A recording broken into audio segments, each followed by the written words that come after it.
Hello everyone, welcome back to Kelvin Institute. So आज हम एक ऐसे स्टूडेंट को आपके सामने लेकर आ रहे हैं जो एक मुस्तफाबाद जैसे छोटे सी जगह से, जिसने अपना जो सपना है डॉक्टर बनने का वो 5 से 6 साल पहले ही चुन लिया था कि उसे डॉक्टर बनना ही बनना है।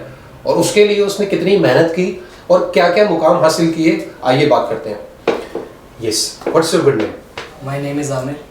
सो आमिर, इस बार का नीट का रिजल्ट आया है, राइट? क्या रिजल्ट रहा इस बार आपका? I am scoring 630 marks. 630 marks. कैसा लग रहा है 630 मार्क्स लाके? बहुत अच्छी फीलिंग होती है, मतलब कि मेहनत एकदम से सिंक्रोनाइज होके हमको लगता है कि मतलब पूरे साल मेहनत कर रहे हैं जिस चीज़ के लिए, उसको पा लेते हैं तो बहुत अच्छा लगता है। सो जब रिजल्ट चेक किया था, क्योंकि आई एम श्योर कि रिजल्ट जब चेक कर रहे हो तो वेबसाइट तो हैंग थी, ठीक है, तो उस टाइम पे और ज़्यादा नर्वसनेस होती है यार क्या आ रहा है क्या हो रहा है। तो जब रिजल्ट चेक कर रहे थे और जब फाइनली रिजल्ट सामने आया, तुमने देखा या किसी दोस्त ने बताया या कैसे पता लगा? हम मतलब फैमिली के साथ ही बैठे थे सब, तो मतलब अलग अलग वेज में मतलब प्रिपेयर कर रहे थे कि भाई वो देखें, मतलब वहाँ से सर्वर कनेक्ट हो जाए, राइट। तो मतलब एकदम से ही रिजल्ट आ गया और उन्होंने मेरे मार्क्स बताए तो मेरे को बहुत ज़्यादा मतलब एक्साइटमेंट भी हुई और खुशी भी हुई। एकदम से पुराने पास्ट के सारे डेज एक साथ सिंक्रोनाइज हो गए। बहुत बढ़िया। तो याद आ रहा होगा जब स्टार्ट किया था 5 से 6 साल पहले, सपना जो था आपका कि हाँ यार करना है, और अब वो एक स्टेप और नजदीक आ गया। जी, मतलब ऐसा लग रहा था कि उन दिनों के स्ट्रगल हाँ आज पे कर रहे किसी भी। Hard work always page of, ठीक है, ये हम सबने सुना है स्टार्टिंग से, और हम लोग अगर इसको फॉलो करते हैं जेन्युइनली तो यार ये सच होता है कि पूरी कायनात जो है ना वो लगाने में जुट जाती है, ठीक है। तो इट्स बीन अ वंडरफुल यार, बहुत बढ़िया। सो आमिर, मुझे ये बताओ कि जब आप केल्विन में प्रिपेयर कर रहे थे, ठीक है, तो क्या क्या चीज़ें ऐसी थी, छोटी छोटी चीज़ें बताओ कि क्या क्या चीज़ें ऐसी थी जिसमें आपको लगा कि हाँ ये, हाँ अगर ये होता तो मतलब बढ़िया था? मतलब इस वे में बोल नहीं सकते क्योंकि हमको पूरे ईयर बिल्कुल बैलेंस करके हमें मेंटेन किया गया सभी स्टूडेंट्स को, जो मेरे साथ भी मेरे फ्रेंड्स सेलेक्ट हो रहे हैं इस बार।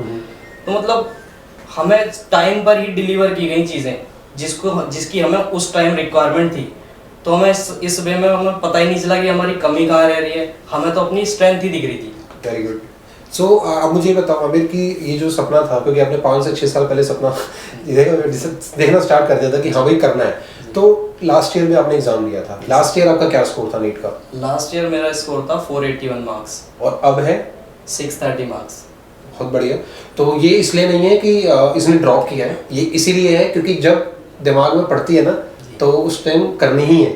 जब आ जाता है ना माइंड में कि भैया करना है तो करना है, चाहे वो 5 साल लगे 10 साल लगे।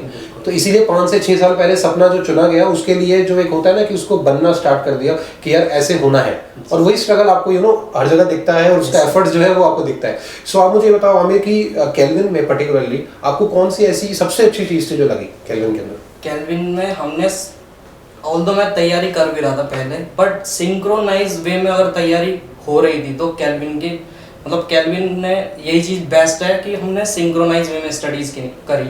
अगर उसको ना करते, डिस्पर्स करते तो शायद रिजल्ट भी डिस्पर्स हो जाता हमारा। तो हमने शुरू से ही एक वे में स्टार्ट करा और उसी वे में एंड करा, तो इस वजह से मार्क्स थोड़े अच्छे आए। ओके, सो नीट को क्रैक करना तो इजी होता है, ठीक है, बट 630 मार्क्स लाना इजी था? इजी अगर हम अपना शेड्यूल रेगुलर फॉलो करें, जो हमारे टीचर्स हमको गाइड करते हैं उसको अच्छे से सुने। अगर हम अपनी तरफ से चीज़ें इंटरप्रेट कर देंगे तो उससे होता है कि हम या तो हम टीचर की बात नहीं सुन रहे हैं या फिर अपने हिसाब से चल रहे हैं, तो उससे माइंड डाइवर्ट रहता है। आप अपना सब कुछ अपने टीचर्स के हाथ में सौंपो और आप बस उनके कहने पे आप चलते रहो तो बेस्ट, आपका बेस्ट निकल जाएगा, इतनी मुझे श्योरिटी है। मतलब मेरा तो बेस्ट इसी से निकला। सो ये एक्चुअली इस तरीके से है, इसको अगर रिफाइन करा जाए कि भाई जो एक होता है ना कि आप स्टूडेंट हैं और वो एक जो फैकल्टी है, तो उन्होंने आप जैसे हजारों रैंकर्स को प्रोड्यूस किया, मतलब आप लोगों को निकाला है, तो उनको बहुत अच्छे से पता है कि क्या आपको करना चाहिए और एक एक बच्चे की क्या वीकनेस होती है, क्या स्ट्रेंथ होती है, वो जानते हैं बखूबी। तो उनको पता होता है कि ये बच्चा अगर यहाँ वर्कआउट करेगा तो ये ले जाएगा और यहाँ वर्कआउट करेगा तो ले जाएगा। तो बहुत बढ़िया आमिर, वेरी गुड। सो आमिर, मुझे ये बताओ कि नीट को जब आप एग्जाम के लिए प्रिपेयर कर रहे थे, ठीक है, तो क्या क्या ऐसे चैलेंजेस थे जो आए और आपने कैसे उनको कॉन्कर किया? चैलेंजेस बीच में ऐसे आ रहे थे कि हम कभी ऐसा करते हैं कि एक पर्टिकुलर सब्जेक्ट किसी एक दिन पे ज़्यादा पढ़ दिया, फिर उसका टच छूट गया हमारा। तो ऐसा होने ना होने में हमारे हाथ होता है कि हम पर्टिकुलर सब्जेक्ट का टच ना छोड़ें, हर डे तीनों सब्जेक्ट को लेके चलें, चाहे हमारा एक चैप्टर हो रहा है या एक टॉपिक हो रहा है, उससे हमारा टच ना छूटे, ताकि हमें न्यू ना लगे अगले दिन कि ये हमारी रेगुलर वे में तीनों सब्जेक्ट पर्टिकुलर बराबर चलते रहें। So it has to be balanced, मतलब आपका ऐसा ना हो कि एक सब्जेक्ट पे पर्टिकुलर फोकस कर दो। क्योंकि जनरली क्या होता है, अगर मैं पीसीबी वाले बच्चों की बात करूं तो कहीं ना कहीं फिजिक्स थोड़ा सा लो होता है, राइट। बायो तो होता ही है फेवरेट, केमिस्ट्री तो इजीली हो जाता है, बट फिजिक्स थोड़ा कहीं ना कहीं लो होता है। तो जिस वजह से क्या होता है, स्टूडेंट्स जो है वो फिजिक्स पे ज़्यादा फोकस कर बैठते हैं, जिससे क्या होता है कहीं ना कहीं केमिस्ट्री और बायो इम्बैलेंस हो जाता है। तो it has to be make sure कि आप बिल्कुल बैलेंस और सिंक्रोनाइज वे में पढ़ें। एक ऐसा इंस्टीट्यूट चूज करें जहाँ पर सिंक्रोनाइजेशन की स्टडी हो। सिर्फ केल्विन की बात नहीं कर रहा, ऐसा होना चाहिए कि आपको ये सारी चीज़ें वहाँ मिलनी चाहिए। सो आमिर, जो केल्विन का स्टडी मटेरियल था, आपने कैसे उसको यूज़ किया और उसका कैसे फ़ायदा उठाया? जब हम क्लासेस में सर के मतलब सर हमारे को पढ़ा रहे थे उस टाइम पर, तो हमें डेली प्रैक्टिस के लिए ही बोलते थे। हमें डीपीपीएस प्रोवाइड होती थी हर रोज़, और उसके बाद डीपीपीएस सबमिट करने के बाद हम घर जाके प्रैक्टिस करते थे अपने उससे केल्विन के मॉड्यूल से। तो उससे काफ़ी ज़्यादा मतलब उसमें सब कुछ है। हमें जहाँ से भी हम सोचते हैं ना कि भाई ये भी कर लें और इसको भी कर लें, उसमें हमें करने की ज़रूरत ही नहीं पड़ी। वो सब जगह सिर्फ एक ही जगह मिल जाता था हमें हमारे मॉड्यूल्स में। अच्छा आमिर, एक चीज़ और कि ये जो डॉक्टर बनने का सपना था जी, आपका था या पेरेंट्स का था? सबसे शुरू में तो पेरेंट्स का ही था। फिर पहले उन्होंने मतलब सपना दिखाया, फिर उस सपने को पूरा करना सिखाया कि भाई छोड़नी नहीं है उम्मीद। अगर आप हार्ड वर्क कर सकते हो, हार्ड वर्क का ही खेल है एक्चुअली। आईक्यू तो कुछ ही में ही होता है, जो ऊपर के लेवल के बच्चे हैं, हमारे जैसे बच्चे तो हार्ड वर्किंग होते हैं और हार्ड वर्क से बिल्कुल सिलेक्शन ले सकते हैं। करेक्ट। इट मीन्स कि जो टॉप रैंकर्स हैं ये बताना ये चाह रहे हैं कि अगर हम एमबीबीएस की बात करें तो रैंक मैटर नहीं करती, कहीं ना कहीं सिलेक्शन मैटर करता है, और सिलेक्शन के लिए मेहनत करनी पड़ेगी, राइट। Very good. तो आमिर, अभी जो नीट के बच्चे देने वाले हैं अगले साल, क्या कहना चाहते हो उनको कि कैसे तैयारी कर सकते हैं?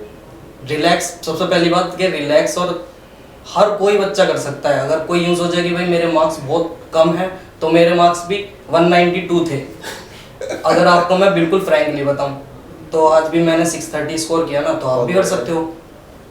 बिलीव करो बस अपने आप पे। सही है, मतलब बिल्कुल सही है यार। अगर आप लोग हार्ड वर्क करोगे तो हो जाएगा बढ़िया से। और बस हाँ, एक ही होता है मेंटोर अच्छा होना चाहिए। अगर आपके पास एक अच्छा मेंटोर है तो आपने देखा होगा जिम में कैसे वो ट्रेनर जो है डंडे मार के कराता है, तो इट्स लाइक दिस ओनली। हाँ, हम डंडे नहीं मारेंगे, बट आपको एक ऐसी स्ट्रेटजीज बता सकते हैं जहां से आप अच्छा से करेक्ट कर सकते हो।